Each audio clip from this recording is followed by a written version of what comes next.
when it comes to prepping and survival, if we're not careful, we get kind of locked into a certain thought process.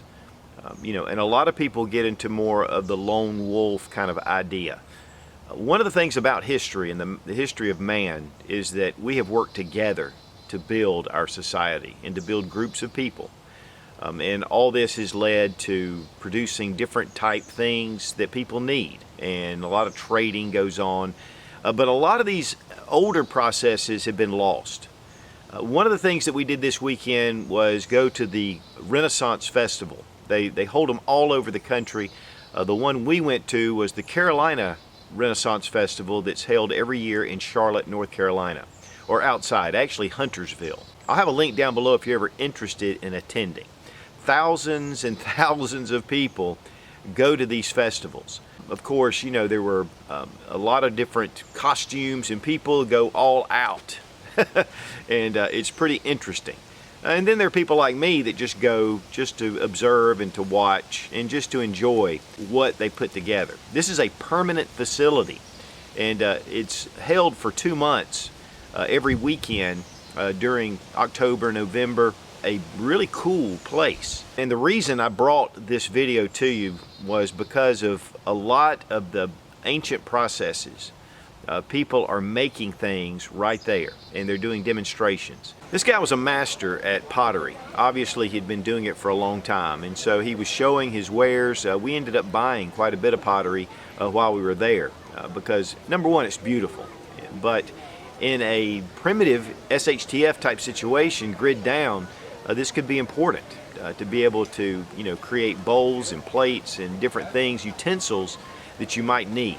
But in my mind, I was thinking, this man can pass this along, pass the ability to, show how to produce these different items. Another thing that was really cool was a blacksmith that was there, and not only was he showing and demonstrating, some of the processes that go in, he was also instructing. And his processes were completely hands-on. I mean, there was nothing electronic going on. He had made the forge that he was using, the billows to make the air and to build that fire up. He was also going through a lot of the processes of blacksmithing and the art of blacksmithing, taking metal and forming it and into things that are usable. And one thing about an SHTF situation, there could be a lot of scrap metal around that could be used to make knives and swords, spears. He made armor. I mean, you name it. This guy had a lot of different wares. Now these people are selling these wares, and I'm going to have some links if if I saw something and I was able to get the information where you could actually go and purchase some of this, and that's more of a thank you to these guys just for being there. There's also glass blowing, which of course can form into a lot of different things that we can use. And the guy that was doing the demonstration, he had made a lot of his different tools and the ovens, using a barrel, using things that creating the fire to be able to produce, and then going through the different process. And again, this guy can teach and can pass that along. And so it's a really great resource to have these people that are performing these old ancient ways to do things that we can glean some information. There was also candle makers. Now these guys weren't necessarily making candles here at this demonstration, but they were decorating the candles and going through some of the process. And it was just really fascinating to watch these guys that are masters at what they do put together a lot of these things. I mean, some of these candles ran up to $200 a piece. But it was really fascinating to watch and to see that, we go into a store and we just pick up what we need. But how are these things made? What are the processes that are being done? And how can we use those later on in a grid down situation? Now there was a girl there that was using a weave, and she was forming cloth. And then they take that cloth and they make clothes. And it was really neat to see this thread that was being woven together and then put onto a roll. And then afterwards, of course, they began to produce different clothes. Very well quality. I mean, it was just beautiful. And so it was just one of those processes that was fun to watch. I mean, really, all these things are simple. It's a lot of things that man has been doing, again, for thousands of years. And in fact, one of the guys was doing a falconry demonstration. There were hundreds of people watching these falcons that falconry has been around for 5,000-6,000 years, and it's the same processes and it's the same training that they were doing from the beginning. And they take a lot of the training and they show these birds of prey and how to use them for different tasks that we might need. And so again, it's just really cool to see people that are taking these older skills and bringing them back to life. It's kind of a renaissance of these older skills coming back. Now, there was a lot of handcrafted leather there. Didn't really show anybody actually making anything, but you saw their wares. And so taking leather, forming it, stitching it, knowing how to use it. Of course, taking pottery, glass, blacksmithing, leather work, even using horns for different drinking or signaling, or making it as a horn, or all the different things you can do with bone. It's very similar to the uses video that I do, that you've got to improvise to survive. One of the things about a grid down situation is that there's going to be a lot of time to hang out, and it's one of the things that it's been stolen from us, honestly. Is with TV and all the things that go on, we have all these shows ready to watch, and it's made people to be very reclusive. We tend to stay in our homes. We tend not to go outside a lot. In a situation to where we don't have electricity, that's going to change. And there were a number of different shows going on where they were just having fun, and people were getting together and laughing, and is in groups. And I think that's one thing that we'll definitely see in a grid down SHTF situation. Also, musicians just playing. Now, definitely we go to concerts, we go to shows, and we do these things for special occasions.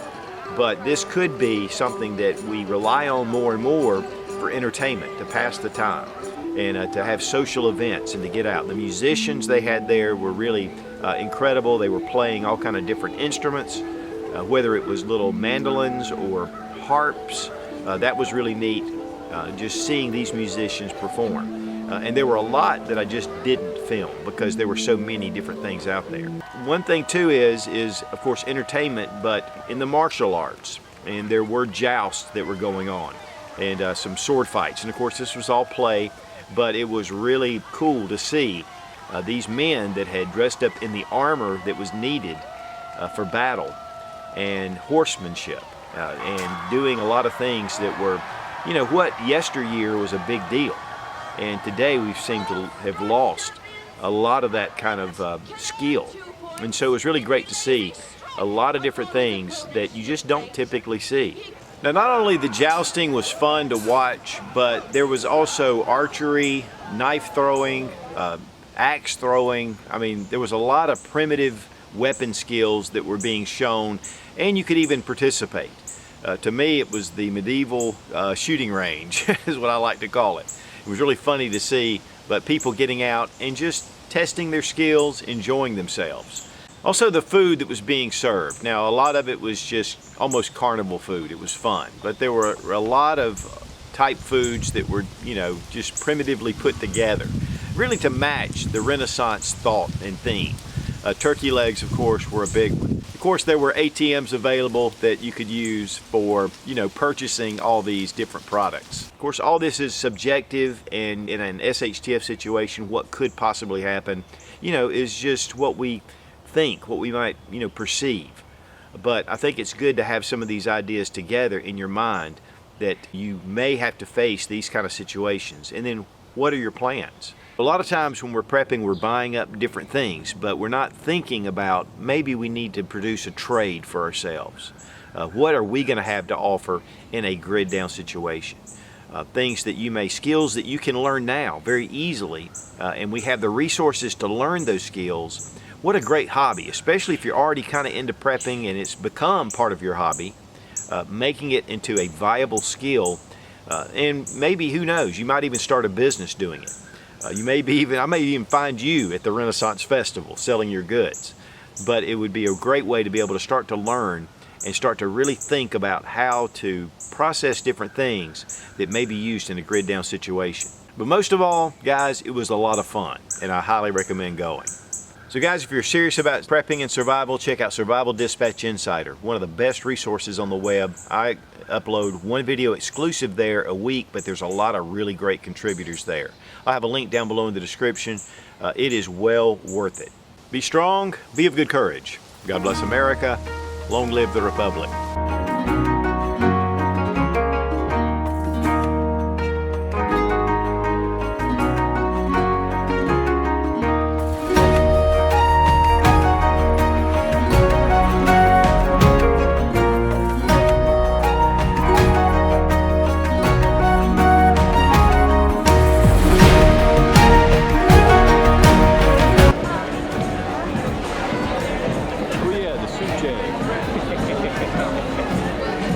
One of the things about a grid down SHFTH, of course, you know, all this is and so went and we observed this potter, and he was, you know, doing his work on the potty wheel. He was doing his work on the potty wheel. It was not really G-rated.